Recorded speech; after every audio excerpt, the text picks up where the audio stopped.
We listen and we don't judge. करते हैं video को खत्म होने के बाद एक दूसरे की तुड़ाई नहीं करेंगे। मैंने याद है जब हम ऊपर गार्डन में बैठ के सारी बातें करते थे और मैं तेरे से अपनी अपने रिलेशनशिप की सारी चीज डिस्कस कर लेती थी, सारे अपने चिट्ठे खोल के तेरे सामने रख देती थी। हाँ। और जब मैं तुझसे पूछती थी रौनक तू बता तेरी लाइफ में क्या चल रहा है, चल मेरा बहुत हो गया तू बोल, तो तू कहती थी नहीं बाबू मेरा तो कोई कुछ boyfriend भी नहीं है, मैंने तो आज तक हाथ भी नहीं पकड़ा। मुझे तो पता नहीं कि मुझे घिन सी चढ़ती है लड़कों से। तू पागल है क्या दिव्या? मैं ऐसी नहीं हूँ। और तू कहती थी रौनक दिस इज वेरी नॉर्मल, और मैं ऐसे बिल्कुल नहीं, मैंने ऐसा कुछ भी नहीं किया दिव्या, कभी भी नहीं किया। और बिल्कुल मैं ऐसे हो जाती थी और ये मुझे ऐसे देखती थी। या good listen and we don't जज। तूने जब जब अपनी रिलेशनशिप की बातें, बहुत डीपेस्ट बातें भी अगर मुझे बताई है, ठीक है, तेरी लड़ाई वड़ाई हर एक चीज, और तुझे लगता था कि मैं कभी किसी को नहीं बता रही, तो मैं अपनी छोटी मम्मी को बताती थी वो सारी बातें कर जाके। मुझे बहुत अच्छे से पता है कुछ मुझसे पूछने वाली है। चल मैंने आंसर दूंगी। We listen, we don't judge।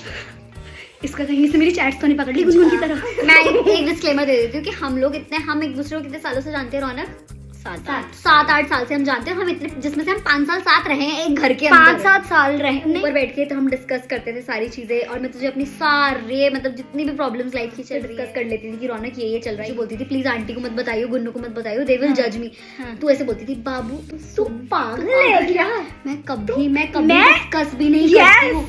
और मुझे पता होता था अगले दिन बैठ के तू पूरी पंचायत बिठाएगी। गुनगुन बता, मैंने तुझे कभी बताया है? अम्मी ने ज्यादा जज कर लिया, जो कि मैं नहीं चाह रही, क्योंकि मुझे रहना भी इसके साथ ही है। तो क्या पता मुझे घूमने न दिया जाए। ना मम्मी मेरा बॉयफ्रेंड, ना मम्मी मैं पढ़ाई। डोंट जज, लिसन एंड वी डोंट जज, but I am judging you both. तुझे याद है जब जितनी बार भी, जैसे कई बार ऐसा हुआ है कि आंटी और तू बहुत बुरा लड़ रहे हैं यहाँ पे, और तेरी आंसू निकलने को हो रहे हैं, और तुझे मैं दिखा रही हूँ यार आंटी आप ऐसा क्यों कर रहे हो, बट जैसे आंटी अकेली होती थी पूरा नंबर बनाती थी तू, तो मैं नंबर इस तरह से बनाती थी जो चीजें तू नहीं कर रही है मैं वो कर दी।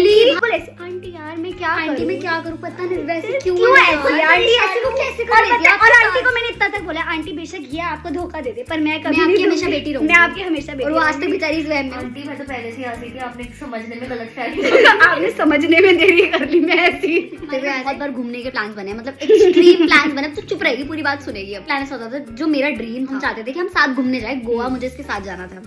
आई ऑलवेज वांटेड, लेकिन इसका हमेशा रिप्लाई मेरे पास आता था कि बाबू देख मैं तेरे साथ सेकंड टाइम चलूंगी, फर्स्ट टाइम मैं चाहती हूँ मैं सिर्फ मम्मी और गुनगुन के साथ जाऊँ। मैंने तेरे को ये बोला, बल्कि मुझे तो ये लगता है मैंने तुझे हाँ बोला और उसके बाद सारे ठस्से दिए। नहीं तूने कभी हाँ नहीं बोला। अपने बंदे के साथ चली गई। क्या बंदे के साथ? आशु के साथ चली गई।